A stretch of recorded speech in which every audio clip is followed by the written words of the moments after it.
Urdu wise کے معزز دوستوں، میں ہوں محمد شان اور تمام دیکھنے اور سننے والوں کو السلام علیکم۔ ناظرین کرام، 1951 میں روس کے کچھ معدن شناس افراد معدنیات کی تلاش میں زمین کھود رہے تھے۔ دوستوں، معدن شناس انہیں کہتے ہیں جو زمین کھود کر اندر سے قیمتی دھاتیں نکالتے ہیں، جیسا کہ سونا، چاندی، کوئلہ وغیرہ۔ تو دوستوں، وہ افراد زمین کھود رہے تھے کہ اچانک انہیں ایک لکڑی کی بوسیدہ تختی نظر آئی۔ کافی کوشش کے بعد معلوم ہوا کہ اور بہت سی تختیاں زمین میں موجود ہیں کہ جو زمانہ گزرنے کے ساتھ ساتھ پرانی اور بوسیدہ ہو گئی ہیں، اور ان پر کچھ اس طرح کی نشانیاں نظر آئیں جن سے معلوم ہو رہا تھا کہ یہ تختیاں بہت ہی پر اسرار اور کسی راز سے متعلق ہیں۔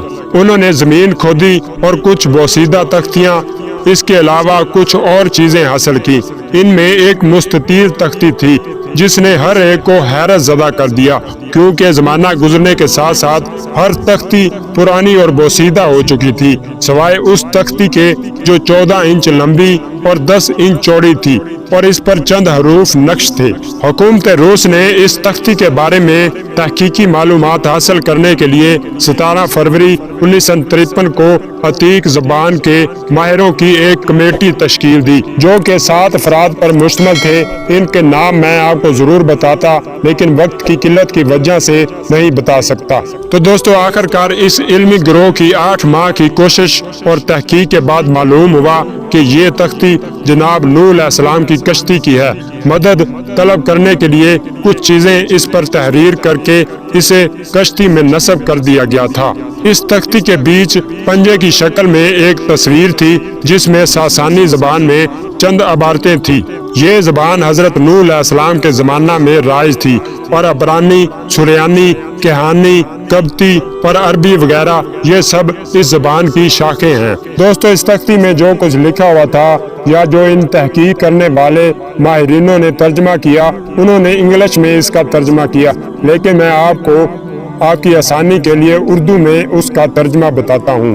ترجمہ بتانے سے پہلے میں آپ کو بتاتا چلوں کہ اسے ماہ نامہ 306 ماسکو نومبر 1953 اور مجلہ ویکلی مرر 28 دسمبر 1953 اور اخبار الہدا جو مصر سے چھپتا ہے اس میں 31 مارچ 1954 میں چھاپا گیا تھا۔ اس کے بعد برطانیہ لندن کے باستانی زبان کے جاننے والے استاد نے اس کا انگلش میں اس کا ترجمہ کیا اور ایک ماہ نامہ اور 2 مجلوں میں اسے انگلستان میں چھپوایا۔ تو دوستو، اس کا اردو ترجمہ یہ ہے: اے میرے خدا، اے میرے پروردگار، اپنے لطف و کرم اور اپنی رحمت و برکت پر حضرت محمد صلی اللہ علیہ وآلہ وسلم اور ایلیا یعنی کہ حضرت علی علیہ السلام اور شبر حسن علیہ السلام اور شبیر حضرت حسین علیہ السلام اور فاطمہ کے صدقہ میں میری مدد فرما۔ یہ 5 ذوات مقدسہ سب سے عظیم المرتب اور واجب الاحترام ہے، اور پوری دنیا ان کے لیے پیدا ہوئی ہے۔ خدایا، ان کے اسماء مقدسہ کے وسیلہ سے میری مدد فرما، بے شک تو سب کو ہدایت کر سکتا ہے۔ دوستو، ساسانی زبان اکثر زبانوں کا منبع و ماخذ ہے، اور اس کا خط ہر زمانہ میں بدلتا رہا اور عجیب و غریب شکل اختیار کر گیا ہے۔ ایک ماہ نامہ میں اس لو کا انگلش میں ترجمہ سٹیفرڈ برطانیہ لندن میں جنوری 1954 میں چھپا اور لندن ویکلی مرر میں 1 فروری 1954 میں شائع ہوا۔ تو بہرحال دوستو، اس واقعہ کو بتانے کا مقصد یہ ہے کہ روسی ماہرین کو جو تختی ملی تھی جو دوسری تختیوں کی طرح بالکل الگ تھی، اور جو زمانہ گزرنے کے ساتھ پرانی اور بوسیدہ بھی نہیں ہوئی، اور صرف ان 5 ہستیوں کے ناموں کی برکت کی وجہ سے جو اس تختی پر لکھے ہوئے تھے۔